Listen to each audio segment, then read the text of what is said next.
Hello, everyone, and welcome to CloudChats. I'm Pat Martinez. I'm the CEO of Leadership in the Clouds. CloudChats, I'm so glad we relaunched, and I have the pleasure of having our co-host today, which I'll introduce in a moment. If you're not familiar with CloudChats, you'll know more about it in a second because we'll go through the whole chat for 30 minutes. And we also have chat that you can add your questions for our guest speaker today. Leadership in the Clouds is a management consulting firm, and we ignite innovation and create environments for success. CloudChats is just another way of doing that. We started this a long time ago, and what we do is we continue today bringing CloudChats so that you can learn how to survive and thrive in the remote world. We're all having challenges today. And one of the things that I always believe is it's not how you fall down, but it's how you get up. I forgot where I heard that. I probably heard it in a movie, but that's what you do. You always go forward. And today's conversation is going to give you strategies as we always provide you in CloudChats and everything we do at Leadership in the Clouds. But first, I want to introduce our co-host and my Chief Operating Officer, Rashaan Peek. Rashaan, thank you for joining me here today. And I love the background. You know, as a CEO, I should have that, but you need to help me as my marketing strategist how to get that done. So thank you for joining me. Good afternoon. Thank you for having me. I wanted just to say that as a result of over 20 years experience, I have worked with business and civic leaders to increase efficiencies and revenue. So I'm excited to serve as the CEO, OO, and the digital strategist for Leadership in the Clouds, and to be on the team of high impact women executives that are increasing profitability and productivity for all of the corporations that we serve around the world. So I'm pleased to be here, and we'll work on that background afterwards. Thank you, Rashaan. You know, it's always tricky with technology. I've been in the clouds for many years, and some people have said I've had my head in the clouds since I was born. But my company started in 2013, but I've been in the cloud since 1987. I'm proud to say that. It was back in the day when you used to hear dial-up and it would be ringing. Thank God we don't have that any longer. But thank you, Rashaan, for joining us today. You're going to be my co-host as we move forward. Today, we have the great pleasure of having a conversation with Monica Diaz, the author of From Intent to Impact. We will be discussing what is beyond the promise and aspiration of diversity and inclusion, which is a topic very timely today. Monica Diaz is a seasoned diversity and inclusion executive and expert in her field. She has formulated strategies, designed plans, and implemented programs that transform organization and yield breakthrough results. I know her for a number of years, and I've always admired her leadership as a woman in corporate America, but also her voice. In her book, which I've been reading, and I love it, I can't put it down, Monica, I just want to say that, describes how leaders and companies can identify what is truly driving their behavior and when they intend to leverage diversity and inclusion to drive business impact. At Leadership in the Clouds, that's what we're about, driving impact. So she also outlines non-traditional practical applications that you can actually implement today. And they're different approaches of how do you transform the mindset and dramatically change and evolve the environment. So I'm really happy that you're on the chat today. Welcome, Monica, to CloudChats. Thank you very much, Pat and Rashaan. Can you hear me well? Yes, we can. Excellent. Well, that was my sound check right there.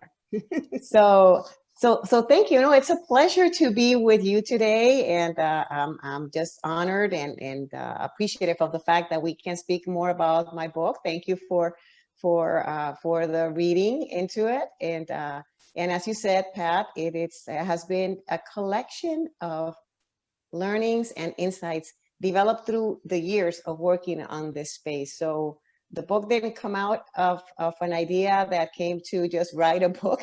I really wanted to write an article, and it became a book. So hopefully it's of the enjoyment and a learning opportunity for many people. It's about sharing and spreading the information that I've learned through the years. I think because you have so much knowledge and so much to share, you've been through a nice journey. And I will say that I reflect when I hear your stories in the book, I can understand, and I snap back to a situation that I can relate to. And I think that's why I'm glad you wrote the book, because an article wouldn't be sufficient. So thank you for writing the book. I want to kick off the conversation based on your book. You start off your book talking about identity in diversity. You even share a quote from Deepak Chopra, who I love and I follow, that speaks about the willingness to reach inside every part of yourself. So my question to you is, can you tell us more about this? Why did you select to start your book in this way? And tell us more about it. Sure, absolutely, Pat. So I couldn't find any other way of starting to write the book, to be really honest, because in the way in which people talk about differences is always as it relates to their relationship with somebody else, right? And sometimes in this world, in this time and age, we're trying to understand differences in others before we understand the differences in ourselves. And what I've learned through the years is that really, trying to understand others it starts with understanding self. What makes me unique? What makes me different? And the reason I started with a quote from Deepak Chopra is because he speaks very much about, looking inwards, about understanding self, about finding your center. And it's not only your emotional, spiritual center, it's your intellectual and your identity center. What do I stand? Who am I in relationship with others? And for me, it was a journey. It was not something that all of a sudden I decided this is who I am. And as it happens with almost all people that you can think of, it's a process. It's a gradual process that in which you go like through stages. Your identity when you were young, your identity when you started in your career, your identity when you started raising a family. So it's a gradual learning process that has different layers of understanding at any given time. What is the most salient dimension of your identity that comes out? I typically ask people, when you're a mother, so what's the most salient dimension of your identity right now? Oh my gosh, parental status. Yeah. Like when they become parents, and all of a sudden they might have focused on their gender or their disability or their race or ethnicity, and all of a sudden more salient elements of their identity come to create more of being in the moment, in the zone, in their daily living, depending on the stage of their lives that people are in. So that's why it started with that quote from Deepak Chopra, because he says, he speaks a lot about the fact that, you have to understand what are the areas of your inner self that should not be left inside, because if wanted or not, they become very visible to others. You talk about visibility, and what I get from that quote and also from what you just said is when you start doing a deep dive into self identity, you hear voices, and words matter. Words, we know this more importantly today than ever, that words matter. Intention is always matters in action. So I wanted to ask you the question. In your book, you talk about this identity, and you refer to words or terms that I love, and I love them because I feel like I'm breaking down barriers in those areas. Is assimilation, acculturation, and affirmation. Can you please just talk about how these terms and what their meaning is in the sense of diversity? Yeah. So it started, interestingly enough, these terms started to become more part of what I had to work with, not because I was thinking about identity, my identity. They started to show more and more and more in business when we were marketing a product or creating a new service. And in different countries, and I'll start with the US for a second, people are talking about, like different people coming together. Immigration is a big fact of that. History in a country brings back a lot of that. Social differences bring that. Educational differences, it's differences, right? And whenever you bring people together, in companies, in businesses are trying to sell their products and their services, sales and marketing folks talk a lot about, what are the characteristics, what are the differentiators that our product or service has in order to appeal to different audiences, whoever their target audiences are. So in that context is when I started years ago hearing a lot about assimilation. People who were assimilation on, are you first generation, second generation, just new immigrant? So it started in that context about appealing to customers or clients. Interestingly enough, when I said like, okay, so when they, when I hear the word assimilation, it all felt that there was an assumption that first generation would just kind of stay true to their roots, their language, or what have you. The second generation would be more, in between, and a third generation would be completely assimilated. And I started wondering, is that really true? Is that really how it works?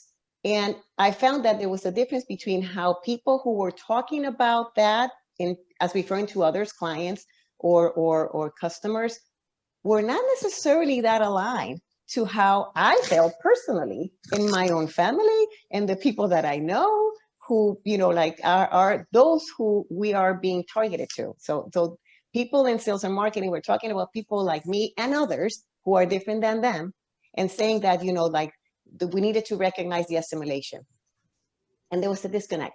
Yeah. There was a disconnect between what I understood they were thinking and the reality that I lived. So in the book, I speak about assimilation as something that is more like the sense of when somebody, either by others, because others understand that your culture will be absorbed into a new culture. And then the difference between that and acculturation. And acculturation is not being absorbed by a dominating culture, it's blending. It's just kind of saying, I'm going to be rooted on things that are important to me, like language or cultural artifacts, or ways of operating and behaving. And that's a big difference between what I understood, the companies were thinking about, more like people will assimilate eventually. So let's go to the general market. Let's create a general market strategy.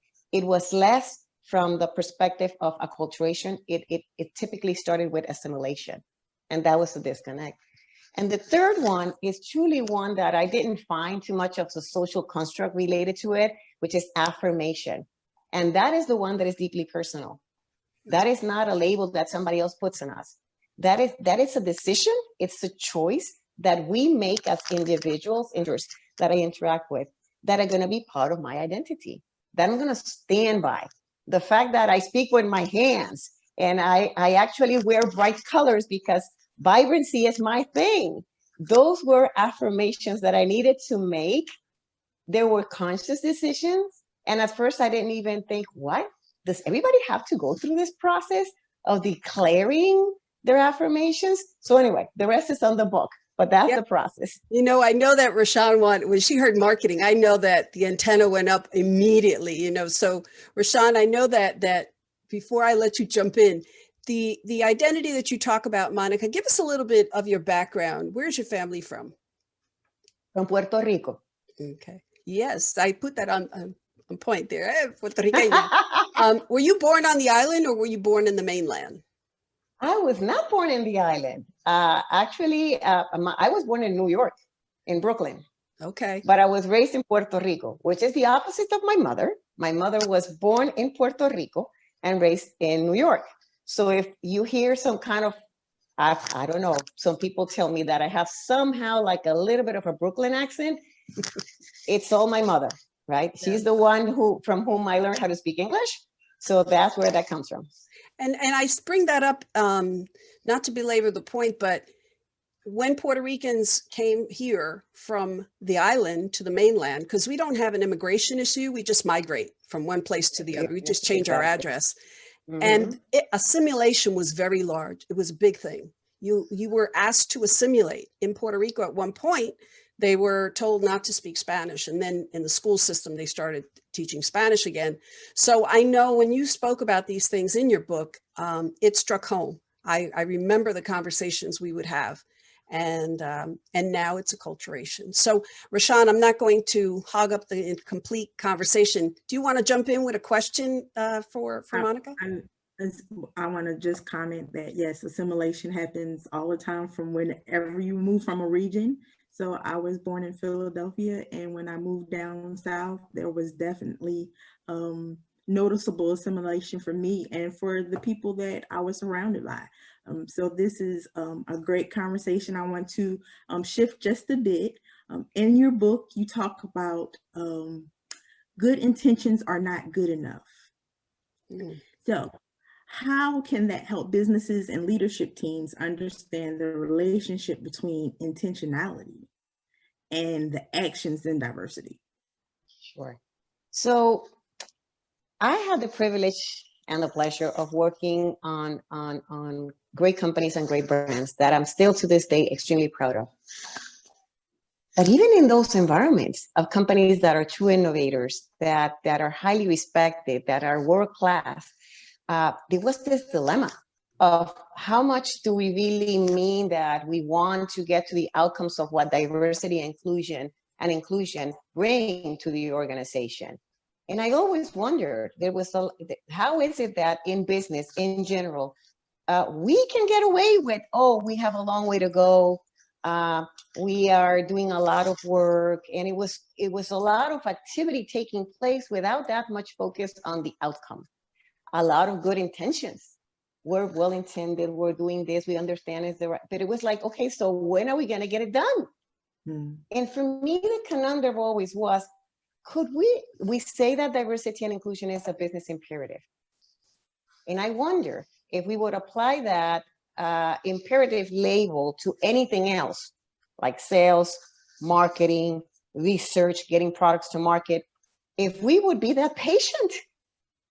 Would we be able to get away with the fact that we're on it, we have a long way to go, we'll get there one day? I don't think so. So if those are imperatives, and D&I is also an imperative, why is it that really we cannot commit to the outcomes and get it done? And there's always good reasons that people put out there for not getting it done. And I know it's debatable, and I know it's political, and I know it's sensitive, and I know it's cultural. But nonetheless, the difference between companies that are really focused on impact versus only intent get to the results. But until we get to the fact that if we're saying let's talk about it as a business imperative and claim that we're gonna look for the outcomes, not only the activity that can get us very entertained and doing this and doing that and having a lot of shiny objects on, without necessarily getting to the outcomes that we committed to. I think that is not reasonable to say that D&I still can live with, we have a long way to go versus this is how we got it done. Right. Before I ask my next question, did you ever get an NFL team that you like, that you could speak about? So I can speak about sports.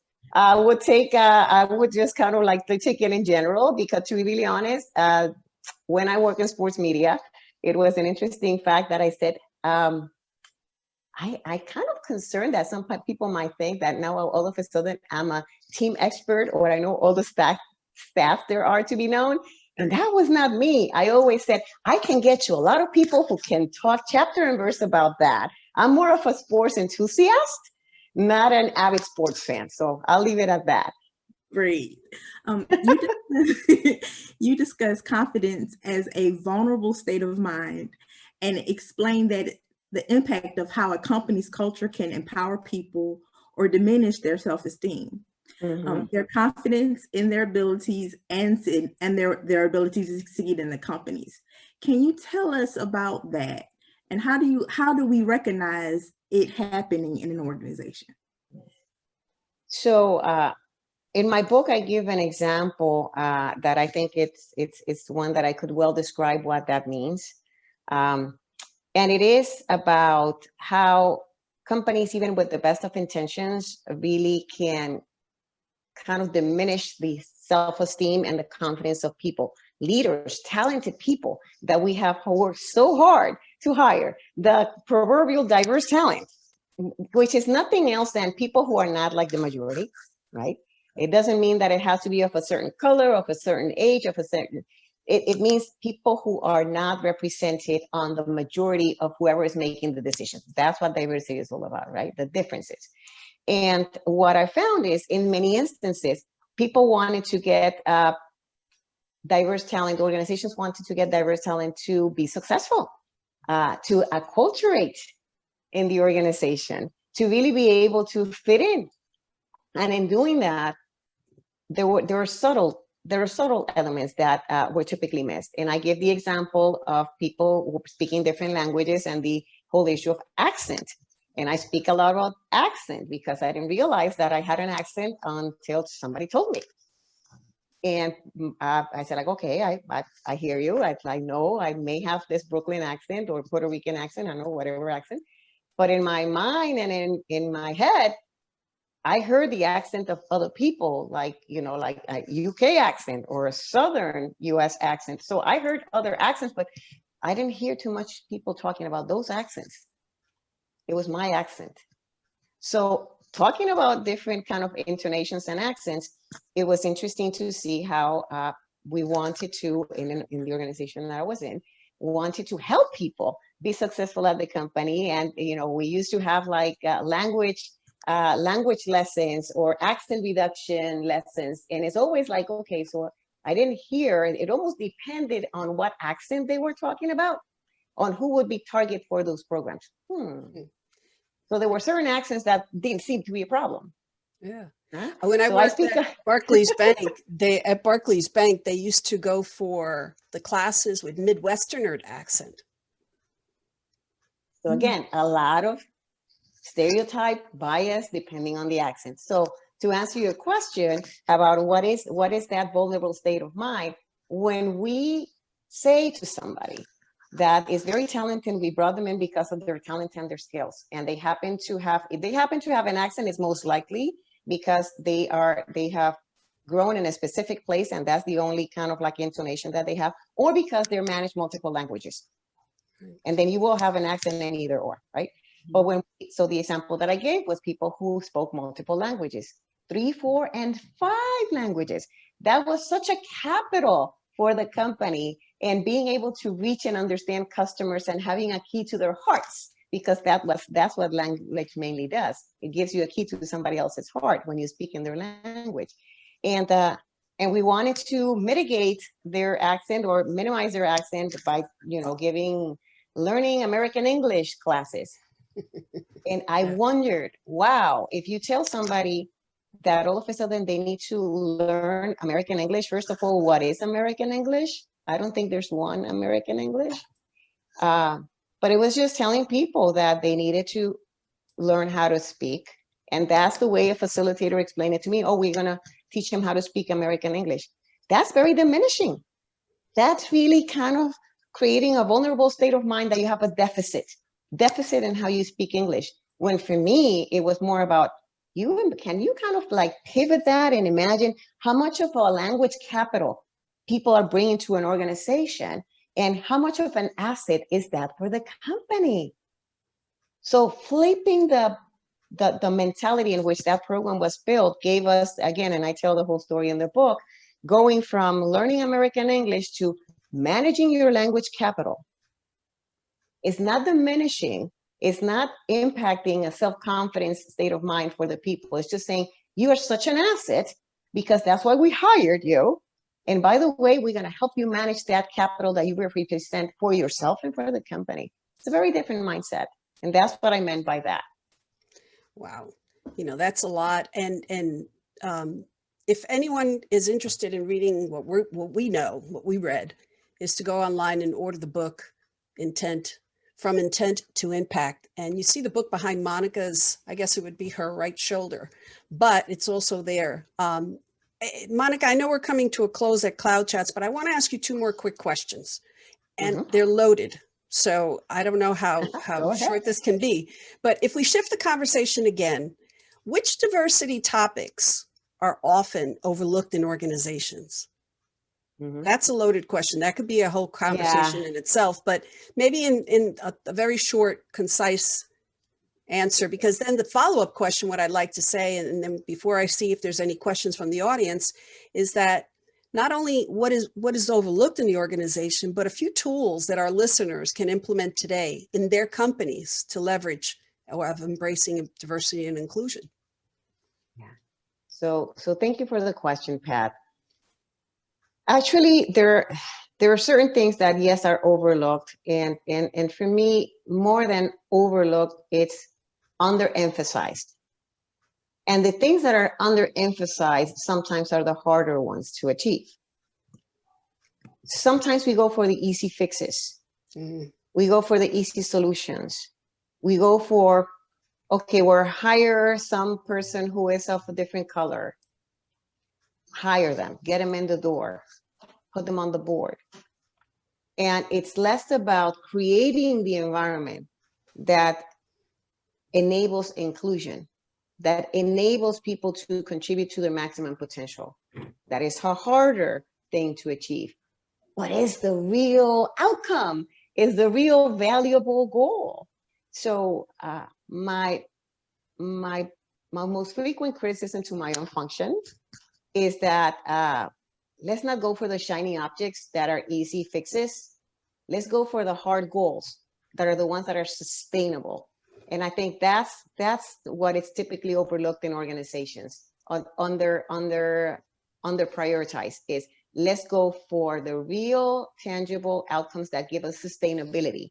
Because let me tell you, I've been in different organizations, and many of my colleagues in D&I have rolled from here to there, because again, sometimes this function has been trending, sometimes it has not been trending. So we go from one place to the other, trying to move the needle on some cultural things. But the most important thing that I always think about when I've been in organizations is, how do I make sure that what I built here does not disappear if I leave? And that's sustainability. And I think that should be the most important outcome that we should look for. Wow. When that's leaving legacy of words and action and trying to impact the human condition. I think we need to have a follow-up conversation. CloudChats is usually just 30 minutes of a conversation, and my alarm just went off to remind me that we have a few moments before we wrap up.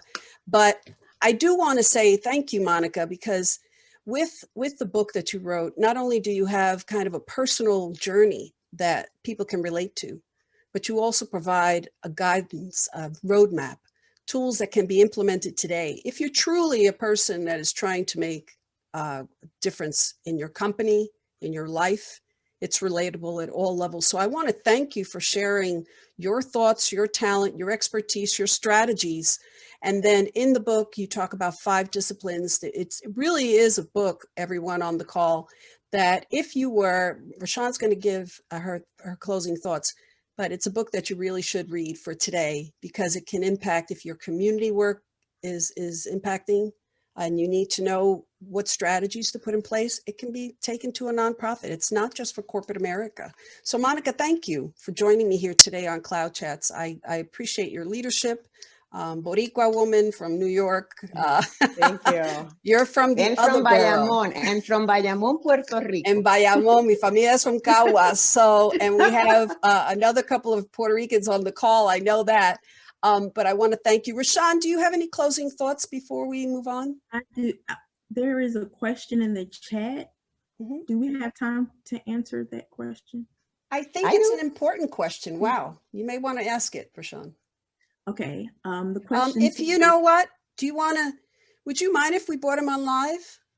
Sure. You know, Alfred, I think you know Alfred Ramirez, right, Monica? I may. Diversity Strategies. I think, okay. Yeah, go Alfred, ahead. If you wouldn't mind, I'm going to bring your voice in, Monica and Rashaan. I don't know if you can, but I can. Do you want me to do it? You do it. I can. Okay. And for those, for everyone else, any questions that you've placed in chat, just go ahead and either send us an email and we'll have Monica respond to them. We'll also be doing this, this gets uploaded to our website, leadershipintheclouds.com at CloudChats. If you go to what we do, you'll find out a whole lot of stuff about us. But I'm going to allow Alfred to talk and come on. If you can unmute yourself, Alfred, that'll be great, and ask your question. And just know that we're coming to the end of the show. Okay. Am I on now? Yes, you are. Oh, hi. Hi, Monica. Hi. Hi, Alfred. Thank you very much. My quick question is, in applying your book's teachings, how can we honor Black Lives Matter while balancing the conversation with BIPOC issues, Black, Indigenous, people of color issues, and circumstances? Many times we get into who suffered more, whose history is harder, more difficult, whose priorities should we look at the moment. So could you please speak to that? Oh my gosh, thank you for the question, Alfred. And I didn't anticipate that I would be writing a book when there was the resurgence of Black Lives Matters as a movement. But to answer your questions succinctly, in my book, go to two particular stories.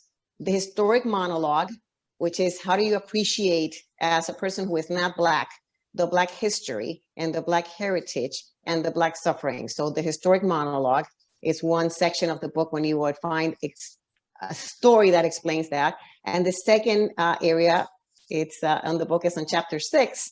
It's the heading is when a moment became a movement. And those are the sections that speaks about exactly what you're asking about. So I want to be mindful that we don't have time to cover more, but at least I'm telling you where to find it. You know, Alfred Ramirez is one of our, it's a good segue here. Thank you, Alfred, for asking the question. He's also one of our transformational leaders that's coming on board. But before I go into that, Rashaan, do you want to add any final thoughts before we move on? Thank you, Alfred, for asking the question. I think it lends itself to possibly another Cloud Chats. Don't you think, Rashaan? Yes, definitely. Based on the book, I would say listening. I learned a lot about just intentional listening, what really helped. So the book is available on Amazon or Monica's website. It's called From Intent to Impact, the Dualities of Diversity and Inclusion. Please support the 20 people that attended here today. We'll get a free copy. So I'm excited to be able to share that. And also, again, like I said, it's on Amazon, it's on Kindle, and it's on Monica's website. So thank you. Excellent. Thank you. I think that we have a lot of people that would feel what we're saying here, and we just want to invite you back. Know that you have an open invitation to come back at Cloud Chats, maybe with your next book or with the evolving of, you know, of what you do in the space of D&I, but I just want to thank you for joining us here today. And for those of you watching, we want to remind you that Cloud Chats used to be a weekly program. We are now doing it every other week. Our next Cloud Chat will be on November 13th with the author of Thriving in the Fight, Denise Galasso. She's an amazing woman that has a spiritual heart of a warrior, but provides some deep dives in situations of Afro-Latinas, Latinas, women of color, across all points. So I invite you to join us there. I also want to say that the next generation of leadership in the clouds, I'm happy to share with you, is called Evolve. Our mission is to ignite environments for success. And we launch Evolve as a comprehensive e-learning program. And our website, you'll find more details. Alfred Ramirez is one of our transformational leaders. We also have another person online, Roger, and several others that are transformational leaders.